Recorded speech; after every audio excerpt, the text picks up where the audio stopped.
Jnana-kosha, Vedas, Samavedam, by pact. Jnana-kosha, a Sastrapedia of Vedic knowledge, Upanishads, Samaveda based Upanishads.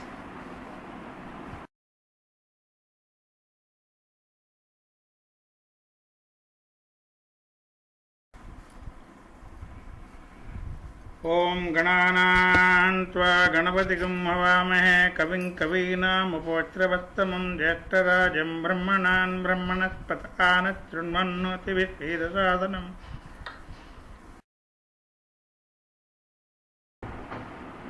Samaveda based Upanishad, Matrayani Upanishad.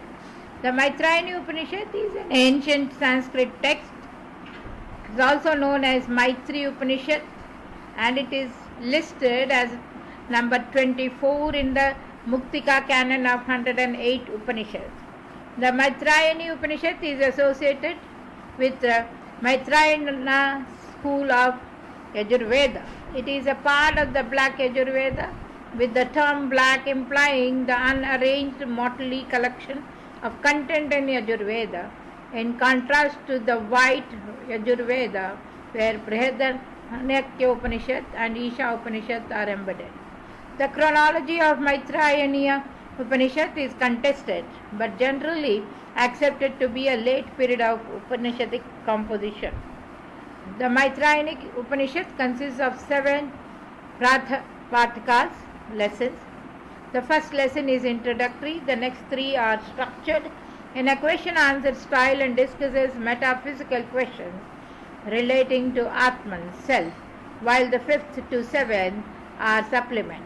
However, several manuscripts discovered in different parts of India contain lesser number of lessons, with a Telugu language version showing just 4. The Maitreya Upanishad is an important ancient text, notable in its expanded version for its reference to theories also found in Buddhism, elements of the Samakya and Yoga schools of Hinduism, as well as the ashrama system. The text is also notable for its practice of Ityam Ahaya or Anyatrapatyam, that is, being one of the earliest known Sanskrit texts that embedded quotes with credits and frequent citations to more ancient Sanskrit texts. Here is the Upanishad. Om, let my limbs and speech, prana, eyes, ears, vitality, and all the senses grow in strength. All existence is the Brahman of the Upanishad. May I never deny Brahman, nor Brahman deny me. Let there be no denial at all. Let there be no denial at least from me. May the virtues that are proclaimed in the Upanishads be in me. Who am I devoted to the Atman? May they reside in me. Om, let there be peace in me. Let there be peace in my environment. Let there be peace in the forces that act on me. Lesson 1. The king Brihadatta, setting up his eldest son as king, deeming the body to be impermanent, getting detachment, went to the forest. He performed great penance and stood looking at the sun, arms uplifted. At the end of the 1,000 years, the sage Sakanya approached him like fire without smoke, burning with his luster, and said, O king, arise and choose a boon. He bowed and said, Sir, I am ignorant of the self. You know it, please impart it. This has happened in the past and is impossible. Ask for other desires.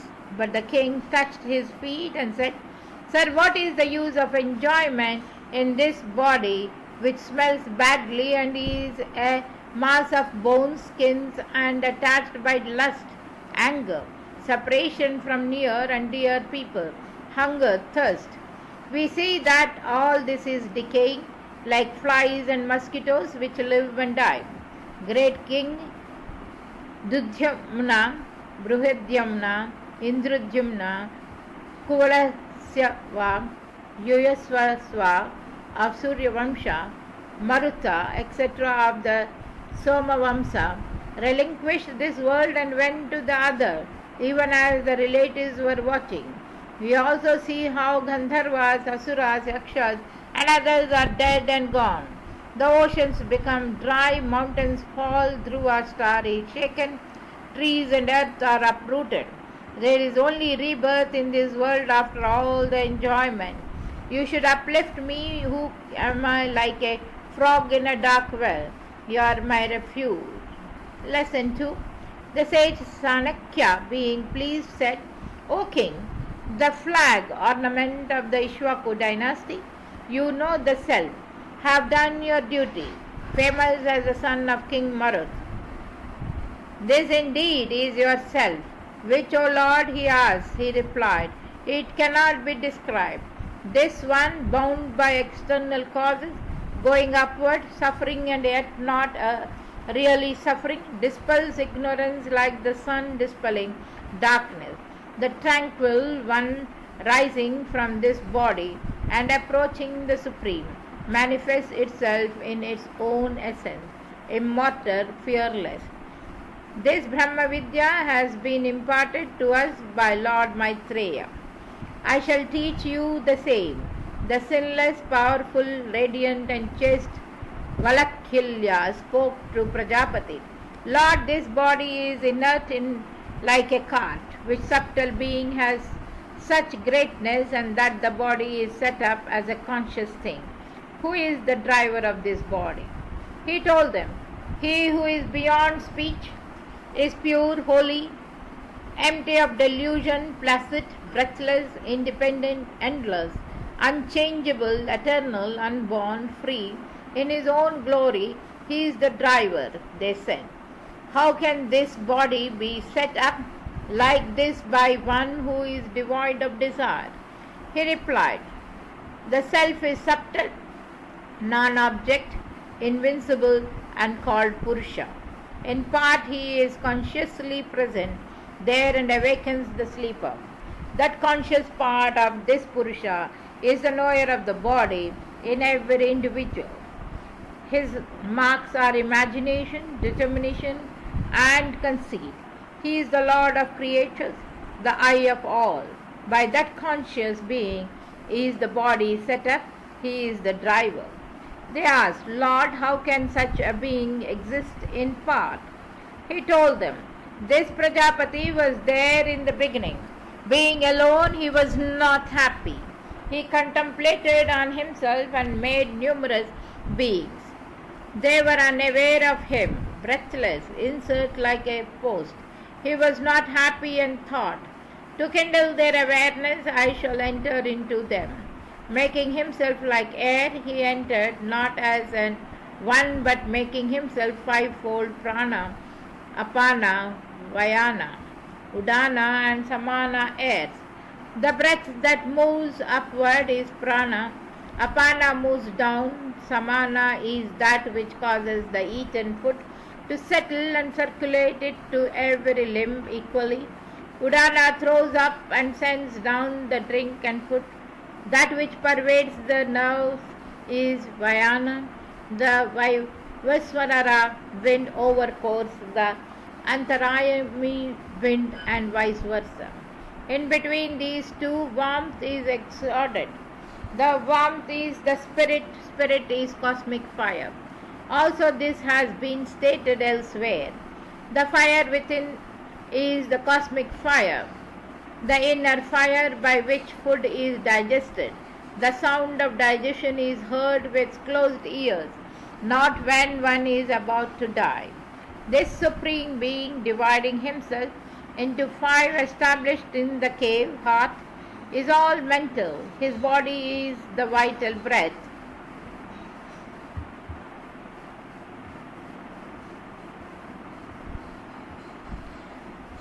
He has many forms. His imaginations are true.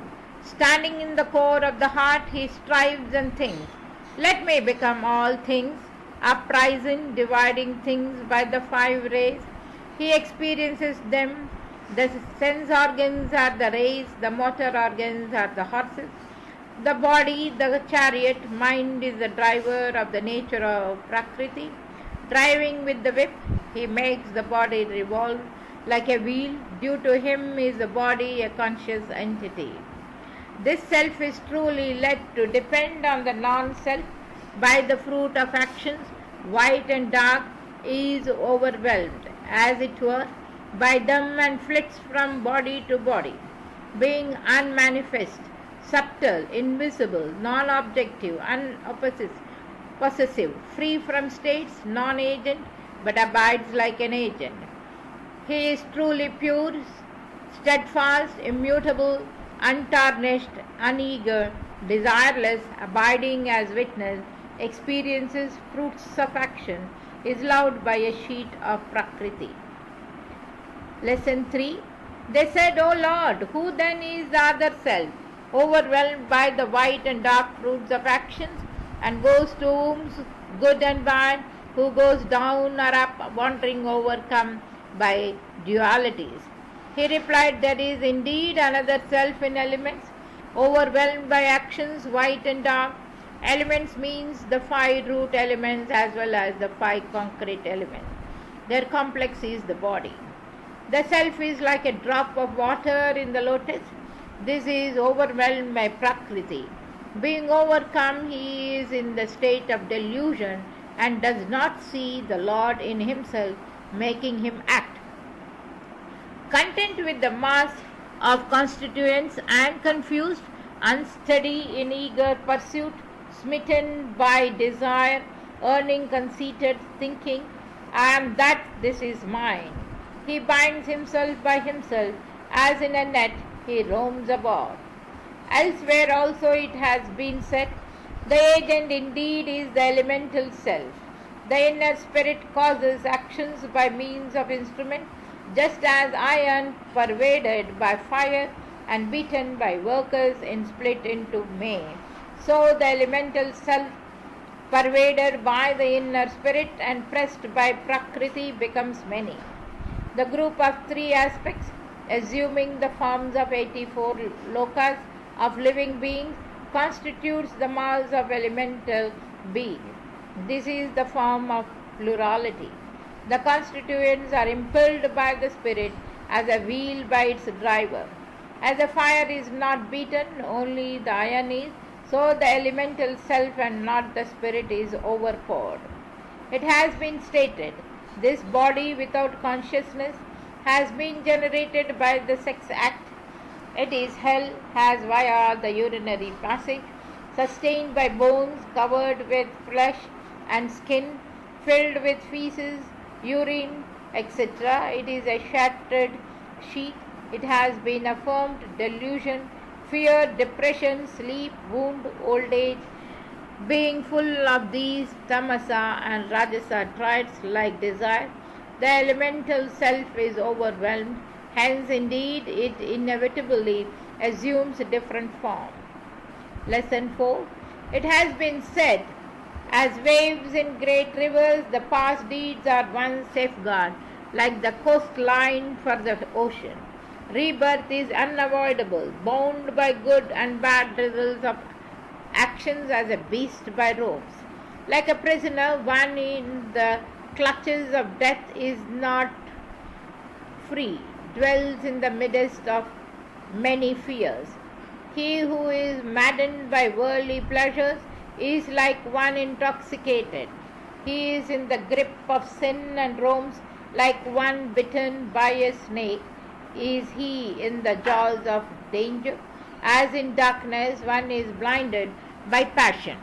As caught in a magic show, one is in the midst of Maya. He sees everything wrongly as in a dream, essenceless like the pith of plankton, like an actor dressed up for a moment, falsely attractive like a painted wall. It has been stated, sense objects like sound are their sources of trouble. Attached to them, the self forgets the supreme place. The remedy is the winning of knowledge, following one's own dharma. One's law of life supports all like a tree trunk. By this law does one go upwards, without it one tumbles down. This has been laid down in the Vedas. A transmission of the law cannot really be in the ashrama stage of life. One who is in the ashrama is said to be a real ascetic. It has also been said by penance is sattva, God, and by sattva is the refined mind. By mind is the spirit God, and by the spirit attained does transmigration stop. The following verses are relevant. Just as fire without fuel dies in its own source, so the mind by the dying of its modes calms down in the source. The modes of mind withdrawn of the lover of truth, not deceived by sense objects, are false. They follow laws of action. Migrating life is mind indeed. Take pains to purge it well. What the mind dwells on, that fills one's life. This is the everlasting mystery. With the purged mind fixed on the self, one fears on endless bliss. If the mind attached to sense objects is fixed upon the Supreme Spirit, who will not be liberated? Mind is of two kinds. The impure is filled with desires, the pure is without them. When a person makes his mind free from disillusion and restlessness, reaches the mindless stage, it is the high place. The mind is to be restrained only so long as it is not dissolved in the heart. This is knowledge and release too. Rest is mere details. The joy got by the mind, which is purified by samadhi and fixed upon the spirit, cannot be described by words but grasped only by the mind. Water mixed in water cannot be distinguished. So also fire in fire and sky in sky. So the mind spirit, man is freed. Mind is the only cause of bondage and liberation. Attached to objects, it gives bondage, without them liberation. You are Brahma, Vishnu, Rudra, Prajapati, Agni, Varuna, Vayu, Indra, Moon, Manu, Yama, Bhumi and Achyuta. In heaven you dwell in your own self in many ways. I bow to you, the Lord of all, the soul of all, doer of allocations, protector of all illusion. All sport are you. The placid in the nature, the most secret, beyond thought and knowledge, without beginning and end. It was all tamas. Then impelled by the Supreme, it became uneven. Rajas compelled becomes uneven. This all came out of sattva, the conscious being in every person, indicated by thought, determination and conceit. Prajapati spoke about it. The first bodies are Brahma. He is the aspects of tamas, Rudra of sattva. Vishnu becomes threefold, eightfold, unlimited and moves among creatures. The support of all creatures and their Lord inside and outside them. Om, let my limbs and speech, prana, eyes, ears, vitality and all the senses grow in strength. All existence is the Brahman of the Upanishad. May I never deny Brahman nor Brahman deny me. Let there be no denial at all. Let there be no denial at least from me. May the virtues that are proclaimed in the Upanishads be in me. Who am I devoted to Atman? May they reside in me. Om, let there be peace in me. Let there be peace in my environment. Let there be peace in the forces that act on me. Here ends the Matrayani Upanishad, included in the Samaveda.